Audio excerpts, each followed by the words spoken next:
મુંબઈમાં યોજાયેલી વિપક્ષી ઇન્ડિયા ગઠબંધનની ત્રીજી બેઠકમાં કેટલાક મહત્વપૂર્ણ નિર્ણય લેવામાં આવ્યા। વિપક્ષી ગઠબંધને 13 સભ્યોની સમન્વય સમિતિના ગઠનની જાહેરાત કરી હતી। આ સાથે બેઠકમાં જુડેગા ભારત જીતેગા ઇન્ડિયાનો નારો આપવામાં આવ્યો। સમન્વય સમિતિમાં કોંગ્રેસના કેસી વેણુગોપાલ, એનસીપીના અધ્યક્ષ શરદ પવાર, ડીએમકેના એમ કે સ્ટાલિન, ઉદ્ધવ ઠાકરે, સમૂહની શિવસેનાના સંજય રાઉત, આરજેડીના તેજસ્વી યાદવ, ટીએમસીના અભિષેક બેનર્જી સહિત અન્ય પાર્ટીઓના નેતાઓએ પણ તેમાં સામેલ થયા। આ સાથે વિપક્ષી ગઠબંધન ઇન્ડિયાએ આગામી લોકસભાની ચૂંટણી માટે મળીને લડવાનું વચન આપ્યું। કોંગ્રેસ નેતા જયરામ રમેશે સોશિયલ મીડિયા પ્લેટફોર્મ એક્સ પર જણાવ્યું કે ઇન્ડિયા ગઠબંધનમાં સામેલ પક્ષોએ સાથે મળીને લોકસભા ચૂંટણી લડવાનો સંકલ્પ કર્યો છે। જ્યાં સુધી શક્ય હોય ત્યાં સુધી અમે સાથે મળીને લોકસભાની ચૂંટણી લડીશું। मेन कमेटी है कोऑर्डिनेशन कमेटी, 14 मेंबर, सिर्फ उसके नाम मैं आपके सामने पढ़ लेता हूं। श्री केसी Venugopal, Indian national Congress, Shri Sharad Pawar ji, NCP, Shri TR. बालू, डीएमके, श्री हेमंत सोरेन, झारखंड मुक्ति मोर्चा, श्री संजय राउत, शिवसेना, श्री तेजस्वी यादव, आरजेडी। મુંબઈમાં વિપક્ષી ઇન્ડિયા ગઠબંધનની બેઠક બાદ સંબોધન દરમિયાન કોંગ્રેસના નેતા રાહુલ ગાંધીએ જણાવ્યું કે આ મંચ પર હાજર પ્રતિનિધિ દેશની 60% વસ્તીનું પ્રતિનિધિત્વ કરે છે। જો મંચ પર હાજર રાજકીય પક્ષો સાથે મળીને ચૂંટણી લડશે તો ભાજપ માટે લોકસભાની ચૂંટણી જીતવું અશક્ય બની જશે। આ બાબતે 2 નિર્ણય લેવામાં આવ્યા છે, જે હેઠળ સમન્વય સમિતિનું ગઠન કરવામાં આવ્યું છે। આ સાથે સીટોની વહેંચણી મુદ્દે પણ યોગ્ય નિર્ણય લેવામાં આવશે। રાહુલ ગાંધીએ આરોપ લગાવ્યો કે પીએમ મોદી અને એક બિઝનેસમેન વચ્ચે સાંઠગાંઠ છે। G20ની બેઠક યોજવાની છે ત્યારે દેશની વિશ્વસનીયતા માટે પીએમ મોદી અદાણી મામલામાં યોગ્ય તપાસ કરાવે। That the Chinese have not taken Indian land, and every single person in Ladakh knows that the people of India and the people of Ladakh have been betrayed by the government of India. There is clearly an accommodation that has happened between the government and the Chinese. There is clearly a change. Congress સાંસદ રાહુલ ગાંધીએ કહ્યું કે આ મંચ પર હાજર પક્ષો દેશની 60% વસ્તીનું પ્રતિનિધિત્વ કરે છે। જો તેઓ એકજૂટ રહેશે તો ભાજપની હાર નિશ્ચિત છે। હવે ભાજપ માટે જીતવું અશક્ય છે। ભાજપ અને પીએમ મોદી ભ્રષ્ટાચારમાં સામેલ છે। એક ઉદ્યોગપતિ અને પીએમ સાથે સાંઠગાંઠ છે। લદ્દાખના લોકો બૂમો પાડીને કહે છે કે ચીને અમારી જમીન પડાવી લીધી હતી, પરંતુ પીએમ મોદી કહે છે કે ચીને ભારતની જમીન નથી લીધી। The most important thing to understand is that this stage represents 60% of the Indian population. If the parties on this stage unite, it is impossible for the BJP to win an election. So the task in front of us is to come together in the most efficient way possible. Congress અધ્યક્ષ મલ્લિકાર્જુન ખડગે કહ્યું કે અમને ખબર નથી કે PM મોદીએ સંસદનું વિશેષ સત્ર કેમ બોલાવ્યું છે। મણિપુર સળગી રહ્યું હતું ત્યારે વિશેષ સત્ર ન બોલાવાયું। લોકો કોરોનાને લઈને ચિંતિત હતા, પછી પણ બોલાવવામાં ન આવ્યું। પછી હવે શું થયું? તેઓ સરમુખત્યારશાહી તરફ આગળ વધી રહ્યા છે। કોંગ્રેસ અધ્યક્ષ મલ્લિકાર્જુન ખડગે કહ્યું કે તમામ નેતાએ આ બેઠક સારી રીતે ચલાવી। કેન્દ્ર સરકાર નિશાન સાધતા તેમણે કહ્યું કે પીએમ મોદી 100 રૂપિયા વધારે છે અને 2 રૂપિયા ઘટાડે છે। उन्होंने तो हमेशा मोदी जी झूठ बोलते ही रहते हैं, लेकिन लोग उनको सच समझते हैं। लेकिन अभी भी मराठी में कहावत है, खोटा बोला पण रेटून बोला, तो ऐसा उनका है। इसीलिए सब झूठ बोलते जाते हैं, लोगों में भ्रम डालते हैं, तो वो सबको हमको एक्सपोज करना है, हम करते रहेंगे। વિપક્ષી ગઠબંધનની મુંબઈમાં 2 દિવસીય માટે બેઠક યોજાઈ, જેમાં સમાપન થતા કોંગ્રેસ અધ્યક્ષ મલ્લિકાર્જુન ખડગે કેન્દ્ર સરકાર પર નિશાન સાધતા પત્રકાર પરિષદમાં નિવેદન આપ્યું। તેમણે કેન્દ્ર સરકારને તાનાશાહી સ્થાપિત કરતા હોવાનું જણાવ્યું। મણિપુર હિંસાના સમયે, કોરોના સમયે, ચીન દ્વારા ભારતીય ક્ષેત્રો પર હક જાહેર કરતા સમયે, નોટબંધીના સમયે આ તમામ કપરી સ્થિતિઓમાં સંસદમાં વિશેષ સત્ર બોલાવવામાં આવ્યું નથી, તો ત્યારે વિપક્ષી ગઠબંધન પછી તુરંત કેમ સંસદનું સત્ર યોજવામાં આવ્યું તે સહિત તેમણે વધુમાં કહ્યું કે પીએમ ક્યારે પણ ગરીબોને મદદરૂપ થશે નહીં, તે માત્ર ઉદ્યોગપતિઓ માટે કામ કરશે।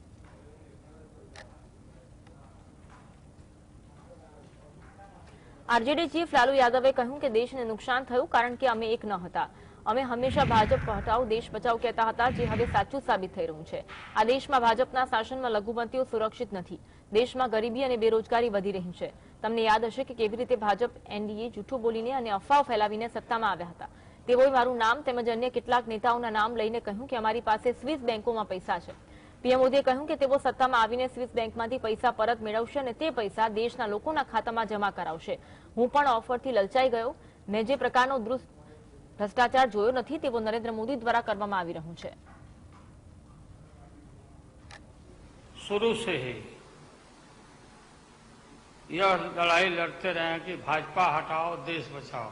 भा मने भाजपा, ज मने जलाओ और पा मने पार्टी बोलते रहते थे. ये बात सही हो रहा, सही निकल रहा. इस देश में माइनॉरिटी सुरक्षित नहीं है. क्या क्या हुआ आपको मालूम होगा इस देश का क्या हो रहा है. સીપીઆઈએમ પાર્ટીના નેતા સીતારામ યેચુરીએ દાવો કર્યો કે વિપક્ષી ઇન્ડિયા ગઠબંધનના કારણે સાંપ્રદાયિક તાકાતોમાં ગભરાટનો માહોલ છે. બેંગ્લોરમાં ગઠબંધનની બીજી બેઠક થઈ ત્યારે 9 વર્ષ બાદ અચાનક એનડીએ ગઠબંધન સક્રિય થયું. મુંબઈમાં બેઠક યોજવાના 2 દિવસ પહેલા કેન્દ્ર સરકાર ઘરેલું એલપીજી ગેસ સિલિન્ડરની કિંમતમાં 200 રૂપિયાનો ઘટાડો કરે છે. આ પછી કેન્દ્ર સરકારે સંસદનું વિશેષ સત્ર બોલાવ્યું અને સંસદમાં શું રજૂ કરવામાં આવશે એ વિશે પણ કોઈ જાણકારી કે કાર્યસૂચિ આપવામાં આવી નથી. વિપક્ષી ઇન્ડિયા ગઠબંધનમાં વધુને વધુ રાજકીય પક્ષો સામેલ થયા છે. सबसे घबराहट तो हो रही है सांप्रदायिक ताकतों के बीच में. बेंगलुरु के मीटिंग के टाइम पे अचानक फिर से पुनर्जन्म दिया गया एनडीए के. 9 साल तक उसको भूल ही गए थे. उसके बाद आज ये मुंबई की मीटिंग से पहले 2 दिन पहले आप गैस सिलेंडर के दाम घटाए लोगों को बहकाने के लिए. अब जो है स्पेशल सत्र पार्लियामेंट का बुला लिया. उसमें क्या करने वाले क्या नहीं उसका कोई घोषणा नहीं. तो अब ये सब संकेत है कि घबराए हुए हैं और इंडिया ग्रुपिंग के चलते हुए વિપક્ષી ઇન્ડિયા ગઠબંધન વિશે વાત કરતા મહારાષ્ટ્રના ઉપમુખ્યમંત્રી દેવેન્દ્ર ફડણવીસે જણાવ્યું કે આ બધા રાજા લોકો છે. બેઠક 5 સ્ટાર કે 7 સ્ટાર હોટલમાં કરે તેના પર હું ટિપ્પણી કરીશ નહીં. સવાલ માત્ર એટલો છે કે વિપક્ષી ગઠબંધનનો એજન્ડા શું છે. ફડણવીસે દાવો કર્યો કે વડાપ્રધાન મોદીના ડરના કારણે આ વિપક્ષી દળો એકજૂટ થયા છે. આ લોકોને ડર છે કે ત્રીજી વાર પીએમ મોદી વડાપ્રધાન તરીકે ચૂંટાઈ આવ્યા તો તેમને કોઈપણ પ્રકારની તક રહેશે નહીં. વિપક્ષી ગઠબંધનના લોકો વડાપ્રધાન પદનો ઉમેદવાર પણ નક્કી કરી શકતા નથી. એટલું જ નહીં, તેઓ પોતાના ગઠબંધનના લોગો વિશે પણ નિર્ણય લઈ શકતા નથી. लोग जो है ये राजा लोग हैं. 5 स्टार में करे 7 स्टार में करे मैं उसके ऊपर कोई टिप्पणी नहीं करूंगा. सवाल इतना ही है कि आपका एजेंडा क्या है. मोदी जी से डरकर ये सारे लोग एक साथ आए हैं. इनको सबको ये डर है कि तीसरी बार मोदी जी चुनकर आए तो इनकी दुकानदारियां पूरे तरीके से बंद हो जाएगी. प्रधानमंत्री तो छोड़ दीजिए, अपना लोगो क्या होगा ये भी ये लोग तय नहीं कर पा रहे. तो ऐसे लोग देश को क्या चलाएंगे. મહારાષ્ટ્રના નાયબ મુખ્યપ્રધાન દેવેન્દ્ર ફડણવીસે વિરોધ પક્ષોના ઇન્ડિયા ગઠબંધનને એજન્ડા વિનાનું ગણાવ્યું અને કહ્યું કે તેઓ એકમાત્ર ઉદ્દેશ્ય વડાપ્રધાન નરેન્દ્ર મોદીને પદ પરથી હટાવવાનો છે. તે સમયે ભાજપના મહારાષ્ટ્ર એકમના વડા ચંદ્રશેખર બાવનકુલે ઇન્ડિયા જોડાણને પ્રાણીઓનું ટોળું ગણાવ્યું. વધુમાં ફડણવીસે કહ્યું કે મોદી એકવાર લોકોના મનમાં જગ્યા બનાવી લે પછી ભલે 36 નહીં પરંતુ 100 પાર્ટીઓ એક સાથે આવે તો પણ તેમને હટાવી નહીં શકાય. તેઓ તેમની સખત મહેનત, ગરીબ તરફી નીતિઓ અને તેમના કામ પ્રત્યેના સમર્પણના કારણે લોકોના હૃદયમાં વસી ગયા છે. ફડણવીસે દાવો કર્યો કે ભારત ગઠબંધનના સભ્યો તેમના રાજકીય હિતોને બચાવવા માટે ભેગા થયા છે. બીજેપી નેતાએ કહ્યું કે 5 રાજકીય પક્ષોએ પહેલાથી જ વડાપ્રધાન પદ માટે ઉત્સુકતા દર્શાવી છે. જો તેઓ કોઈ નામ ફાઇનલ કરે તો પણ તે નામ લોકોને સ્વીકાર્ય હોવું જોઈએ. मुंबई में आए हैं, इनका केवल एक एजेंडा है, मोदी जी को हटाओ. और ये एजेंडा क्यों है? क्योंकि सारी परिवारवादी पार्टियों की दुकानों को ताला लगाने का काम मोदी जी के कारण हो रहा है. जो पार्टियां इनके परिवार की सेवा करती थी उन पार्टियों को लोग नकार रहे हैं. વિપક્ષી ગઠબંધનની મુંબઈમાં 2 દિવસીય બેઠક સમાપ્ત થઈ ચૂકી છે. તેના પછી પત્રકાર પરિષદ યોજવામાં આવી. તેમાં બિહારના મુખ્યમંત્રી નીતિશ કુમારે કેન્દ્ર સરકાર વિરુદ્ધ નિવેદન આપતા કહ્યું વિપક્ષની દરેક પાર્ટીઓ સાથે મળીને દેશના દરેક ખૂણે જઈને પ્રચાર કરશે અને મોદી સરકારને હાર આપશે. જો ભાજપની હાર થશે તો દેશમાં લોકતંત્રની સ્થાપના થશે. વધુમાં તેમણે કહ્યું કે દેશના ઇતિહાસને ભાજપ બદલવા માંગે છે, પરંતુ વિપક્ષ મક્કમતાથી તેમનો સામનો કરશે અને તેમની યોજનાને સફળ થવા દેશે નહીં.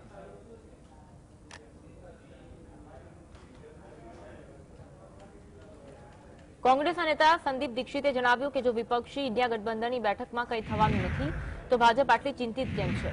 ભાજપના નેતા વિપક્ષી ગઠબંધન વિશે વારંવાર નિવેદન કેમ આપી રહ્યા છે. ભાજપ વિપક્ષી દળોની બેઠકથી ડરી કેમ રહ્યા છે. જ્યારે કોઈ વ્યક્તિ કોઈ વસ્તુથી ડરે છે ત્યારે એ પોતાના લોકોને આગળ કરે છે.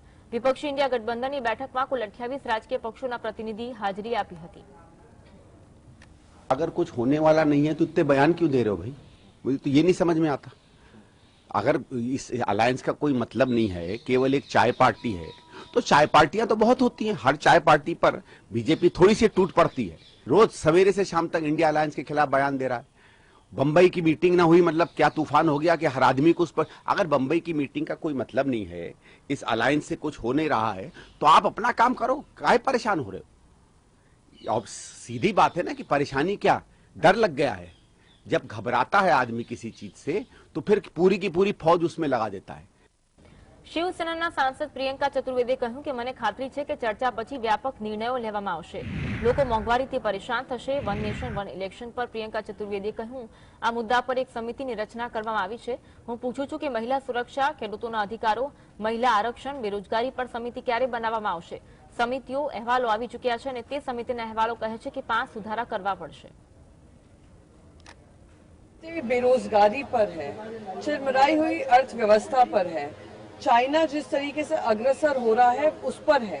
ये सारी देश की चिंता है. अगर ये स्पेशल सेशन उसको एड्रेस करता है तो ये स्वागत योग्य है, वरना अपना एजेंडा चलाने के लिए, सत्ता में कायम रहने के लिए काम करता है या इन मुद्दों से ध्यान भटकाने का काम करता है, तो दिखाता है भारतीय जनता पार्टी तिलमिलाई हुई, घबराई हुई पार्टी है. મધ્યપ્રદેશના પૂર્વ મુખ્યમંત્રી અને કોંગ્રેસના નેતા કમલનાથે વન નેશન વન ઇલેક્શન પર પ્રતિક્રિયા આપતા જણાવ્યું આ પ્રક્રિયા સંભવ નથી, પરંતુ તેના મોટા બંધારણમાં સુધારાની સાથે રાજ્યની મંજૂરીની પણ જરૂર પડશે. ભાજપ હરિયાણા અને મહારાષ્ટ્રમાં સદનમાં પ્રસ્તાવ પસાર કરી વિધાનસભા ભંગ કરી શકે છે, પરંતુ વિધાનસભાના કાર્યકાળને આવી રીતે ઘટાડવું યોગ્ય નથી. બિન ભાજપ શાસિત રાજ્યોમાં આ શક્ય થાય તેની શક્યતા ઓછી લાગે છે. કેન્દ્ર સરકાર કાયદા પંચના રિપોર્ટને ટાંકીને જણાવ્યું કે દેશમાં અલગ અલગ ચૂંટણી યોજાવાથી સરકારી તિજોરી પર બોજો પડે છે. બંધારણના વર્તમાન માળખા પ્રમાણે દેશમાં એક સાથે ચૂંટણી યોજવી શક્ય નથી, માટે કાયદા પંચના અહેવાલમાં બંધારણ સંશોધનની ભલામણ કરવામાં આવી છે. केवल संविधान में संशोधन राज्यसभा और लोकसभा में हो जाए उससे संभव नहीं. राज्यों को भी स्वीकृति देनी पड़ेगी. पर जो राज्य बीजेपी के हैं वो वहाँ अपनी विधानसभा भंग कर सकते हैं, जैसे कि हरियाणा हो गया, महाराष्ट्र हो गया. ये उनकी सरकार है, वो तो एक लाइन का उनको कैबिनेट में प्रस्ताव पास करना कि विधानसभा भंग हो जाए. મહારાષ્ટ્રના પૂર્વ મુખ્યમંત્રી અને કોંગ્રેસના નેતા પૃથ્વીરાજ ચૌહાણે જણાવ્યું કે સરકાર વિપક્ષી ઇન્ડિયા ગઠબંધનથી ડરી ગઈ છે. મહત્વના મુદ્દાઓ પરથી ધ્યાન ભટકાવવા માટે આ કેન્દ્ર સરકારે સંસદનો સ્પેશિયલ સત્ર બોલાવ્યું છે. ગણેશ ચતુર્થીના પાવન તહેવાર દરમિયાન આ સત્ર બોલાવવાની જરૂર શું છે? કેન્દ્ર સરકાર હિન્દુઓની લાગણીને જાણતી નથી. વન નેશન વન ઇલેક્શન વિશે તેમણે કહ્યું કેન્દ્ર સરકાર ઈચ્છે ત્યારે ચૂંટણી યોજી શકે છે. જો સરકાર લોકસભાની ચૂંટણી વહેલી તકે યોજવા માંગે છે તો એ પણ કાયદાકીય રીતે કરી શકાય છે. વિશેષ સત્ર દરમિયાન જો તેઓ કોઈ મહત્વપૂર્ણ બિલ પસાર કરવા માંગે છે તો એ વિશે વિપક્ષી દળોને જાણ કરવામાં આવે. इससे एक बात तो साफ है कि आज इंडिया अलायंस की बैठक हो रही है तो सरकार की बौखलाहट बढ़ गई है. सरकार पैनिक मोड में चली गई है और ध्यान बटाने के लिए ये कुछ चीज़ें हो रही है. मुझे तो बड़ा आश्चर्य लग रहा है कि 5 दिन का विशेष सत्र पहली बार जब भी कोई इमरजेंसी नहीं है, कोई आवश्यकता नहीं है. हमारा शीतकालीन सत्र तो नवंबर दिसंबर में होता ही है, तो ये गणेश चतुर्थी के त्योहार के बीच में ये सत्र लाने की क्या जरूरत है? કેન્દ્ર સરકારે ફરી એકવાર મોટો નિર્ણય કરતા એક દેશ એક ચૂંટણી માટે સમિતિની રચના કરી દેવામાં આવી છે. આ સમિતિનું નેતૃત્વ પૂર્વ રાષ્ટ્રપતિ રામનાથ કોવિંદને સોંપવામાં આવ્યું. આ સમિતિ તમામ કાનૂની પાસાઓ પર ધ્યાન કેન્દ્રિત કરશે, લોકોનો અભિપ્રાય મેળવશે. આ સમિતિમાં કયા કયા સભ્યોને સામેલ કરાશે તે અંગે ટૂંક સમયમાં નોટિફિકેશન જાહેર કરવામાં આવી શકે છે. કેન્દ્ર સરકારે 18 થી 22 સપ્ટેમ્બર સુધી સંસદનું વિશેષ સત્ર બોલાવ્યું છે. એવી ચર્ચા છે કે સરકાર સદનમાં વન નેશન વન ઇલેક્શન માટે બિલ લાવી શકે છે. વન નેશન વન ઇલેક્શન સીધો અર્થ એ છે કે દેશમાં યોજાનારી તમામ ચૂંટણીઓ એકસાથે યોજવામાં આવે.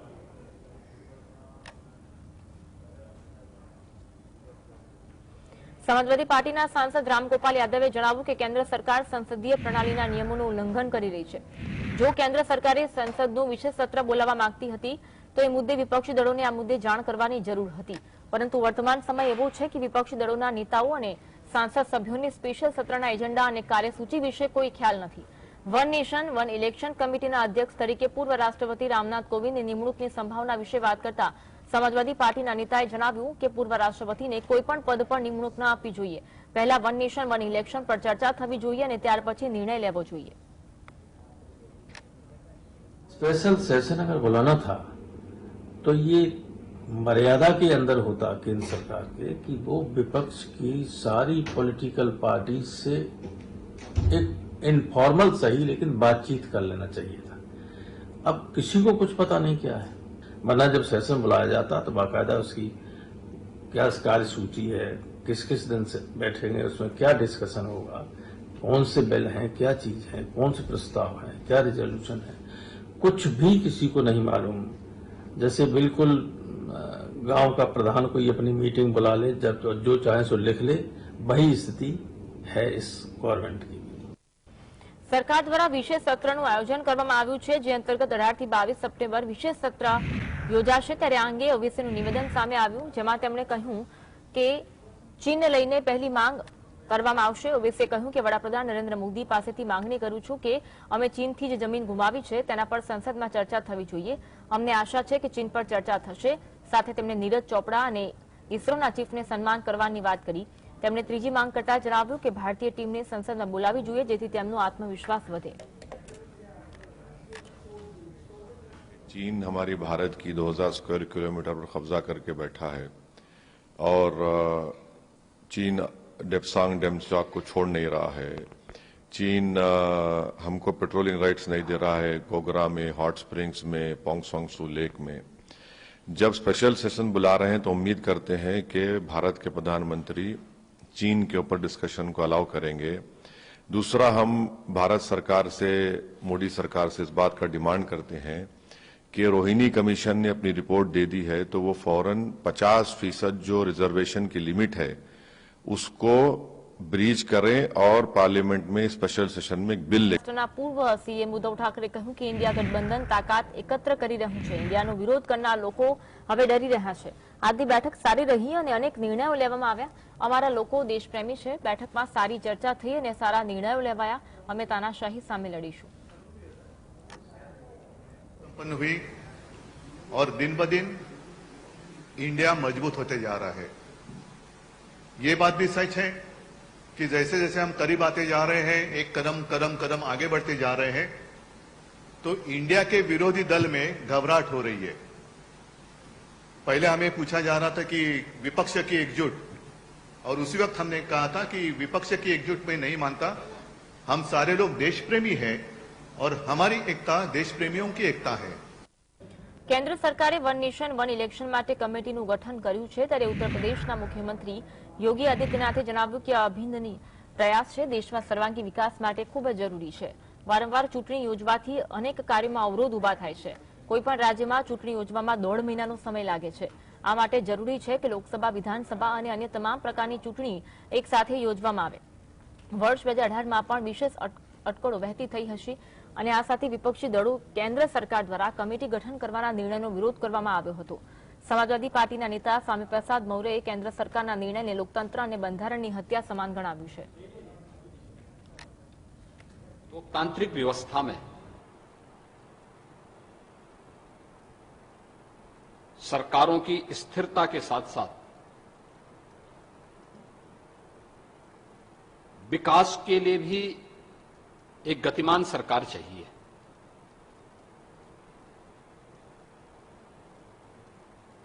और इस दृष्टि से वन नेशन वन इलेक्शन यह एक अभिनंदनीय प्रयास है। સંરક્ષણ પ્રધાન રાજનાથ સિંહે ઇન્ડિયા ગઠબંધન અંગે વિપક્ષ પર આકરા પ્રહાર કર્યા. તેમણે કહ્યું કે વિપક્ષી નેતાઓને તેમના ઇન્ડિયા ગઠબંધનના નામ પર જ વિશ્વાસ છે, કારણ કે આ તેમનો એકમાત્ર ઉપાય છે. તેમણે વિપક્ષી ગઠબંધન માટે હિન્દી રૂઢિપ્રયોગ નામ બડે અને દર્શન છોટેનો ઉલ્લેખ કર્યો. રાજનાથ સિંહે કહ્યું કે વિપક્ષી પાર્ટીએ ઇન્ડિયા ગઠબંધન કર્યું છે. ઇન્ડિયા એક અદભુત નામ છે, પરંતુ આ નામ બીજું કંઈ નહીં પણ મોટું અને ફિલસૂફી નાની છે. આ લોકો માટે નામ જ એકમાત્ર આધાર બચે છે. તેઓ આ નામનો ઉપયોગ કરી નદી પાર કરવા માંગે છે, પરંતુ માત્ર આ નામનો ઉપયોગ કરીને નદી પાર કરી શકાતી નથી. માત્ર નામથી વમણ પાર કરવું શક્ય નથી. આ માટે કર્મ જરૂરી છે. તેમણે કહ્યું કે ભારત હવે પહેલા જેવું નથી રહ્યું. ભારત હવે શક્તિશાળી બની ગયું છે અને વૈશ્વિક સ્તરે તેને હવે કોઈ નબળું રાષ્ટ્ર માનતું નથી.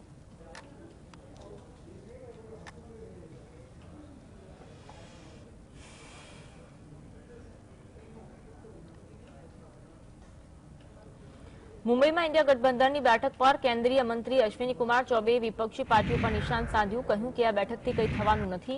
આ ભ્રષ્ટાચારીઓનો મેળાવડો છે. આ લોકો શું કરશે તે માત્ર પોતાની ખુરશી માટે તરસ્યા છે. કેટલાક વડાપ્રધાન છે, દેશના મંત્રીઓ બનશે. દેશે નક્કી કર્યું છે કે દેશમાં એક જ વડાપ્રધાન હશે. નરેન્દ્ર મોદી દેશના આગામી વડાપ્રધાન હશે. આ ઇન્ડિયા ગઠબંધન ગુંડાઓનું ષડયંત્ર છે. તે બધા ગુંડા છે. મહત્વનું છે કે હાલ વિપક્ષના ઇન્ડિયા ગઠબંધનને લઈને આખા દેશનું રાજકારણ ગરમાયું છે, ત્યારે સત્તા પક્ષ અને વિપક્ષ એક અને બીજા પર આકરા પ્રહાર કરી રહ્યા છે.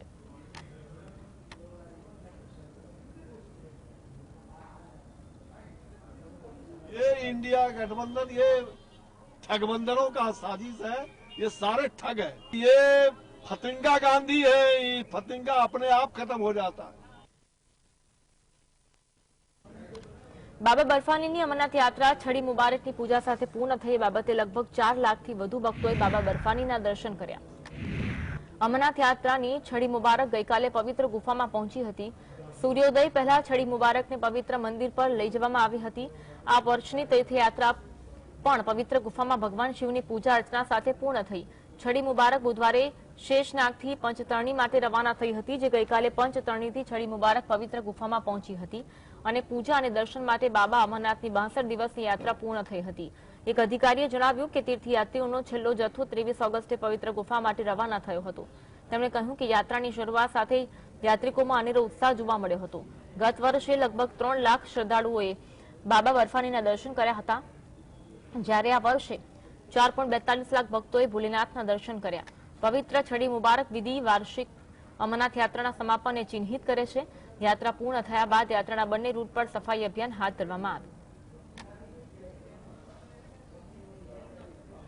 બોક્સિંગ સ્ટાર મેરીકોમે કેન્દ્રીય ગૃહપ્રધાન અમિત શાહને પત્ર લખી મણિપુરમાં જાતિ સંઘર્ષની સ્થિતિ પર ચિંતા વ્યક્ત કરી. મેરીકોમે અમિત શાહના હસ્તક્ષેપની માંગ કરી. મેરીકોમે માંગ કરી છે કે કેન્દ્રીય મંત્રી અમિત શાહ સુરક્ષા દળો મણિપુરના કોમ ગામડાઓમાં ઘૂસણખોરી કરતા 2 લડતા જૂથોને અટકાવે. ગુરુવારે શાહને લખેલા પત્રમાં તેમણે કહ્યું કે કોમ સમુદાય મણિપુરની એક આદિવાસી જનજાતિ છે અને લઘુમતીઓમાં સૌથી નાની છે. તેમણે પત્રમાં જણાવ્યું કે અમે બધા 2 હરીફ સમુદાયો વચ્ચે વિખરાયેલા છીએ. બંને બાજુથી મારા સમુદાય વિરુદ્ધ હંમેશા અટકળો અને શંકા છે અને દરેક જણ સમસ્યાઓ વચ્ચે ફસાયેલા છે. નબળા આંતરિક વહીવટ અને લઘુમતીઓના કારણે આદિવાસીઓ વચ્ચેના સમુદાયના નાના કદને કારણે અમે અમારા અધિકાર ક્ષેત્રમાં ઘૂસણખોરી કરનાર કોઈ પણ બળ સામે ઉભા રહેવા માટે સક્ષમ નથી.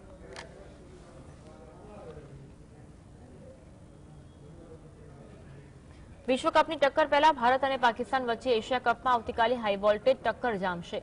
શ્રીલંકાના પેલીફિલ્ડમાં રમાનાર ડે નાઇટ મુકાબલામાં વરસાદની પણ શક્યતા છે. બંને ટીમ વન ડે ફોર્મેટમાં 2019ના વિશ્વકપ બાદ પ્રથમ વખત ટકરાશે. એશિયા કપ હાઇબ્રિડ મોડેલથી રમાઈ રહ્યો છે, જેથી ટીમ ઇન્ડિયા પોતાના તમામ મુકાબલા શ્રીલંકામાં જ રમશે. જો બંને ટીમ વચ્ચે રેકોર્ડની વાત કરીએ તો અંતિમ 5 વન ડેમાં ટીમ ઇન્ડિયાનો હાથ ઉપર રહ્યો છે. વન ડે ફોર્મેટમાં 2017ની ચેમ્પિયન ટ્રોફીની ફાઇનલને બાદ કરતા ટીમ ઇન્ડિયા પાકિસ્તાન સામે 5માંથી 4 મુકાબલામાં જીતી છે. ઓન પેપર બંને ટીમ મજબૂત છે, પરંતુ ટીમ ઇન્ડિયામાં વિશ્વકપ પહેલા ચાલતા પ્રયોગોના દોર વચ્ચે જીતનું દબાણ વધુ રહેશે. પાકિસ્તાન ટીમ એશિયા કપના ઓપનિંગ મુકાબલામાં મુલતાનમાં નેપાળને મોટા માર્જિનથી હરાવી ચૂકી છે. એશિયા કપમાં વિરાટ કોહલી અને રવિન્દ્ર જાડેજાના રેકોર્ડ પર પણ નજર રહેશે. વન ડેમાં વિરાટ કોહલી 13,000 રનના માઇલસ્ટોનથી માત્ર 102 રન દૂર છે, જ્યારે કે રવિન્દ્ર જાડેજા 200 વન ડે વિકેટમાં માઇલસ્ટોનથી માત્ર 6 વિકેટ દૂર છે.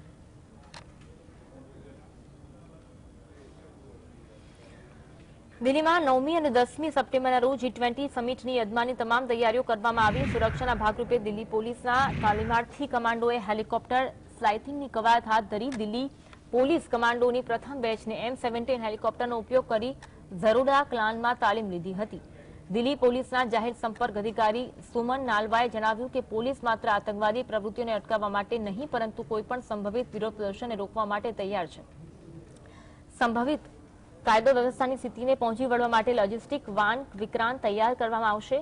દિલ્હીના પ્રગતિ મેદાનમાં આવેલા ભારત મંડપમાં આ G20 સમિટનો કાર્યક્રમ યોજવામાં આવશે. ભારતે ગયા વર્ષે 2 ડિસેમ્બરના રોજ G20 समूह अध्यक्षता पद मेळव्યું હતું. 3 महीने की ट्रेनिंग होती है और इसको G20 समिट को देखते हुए विशेष रूप से करवाया गया है. इस ट्रेनिंग के फाइनल फेज में हमने एक हेलीकॉप्टर को बुलाया है और हेलीकॉप्टर से इनको नीचे उतरने की प्रैक्टिस करवाई जा रही है, जिससे वो किसी भी परिस्थिति में कहीं भी पहुंच के सुरक्षात्मक कार्रवाई कर सकें.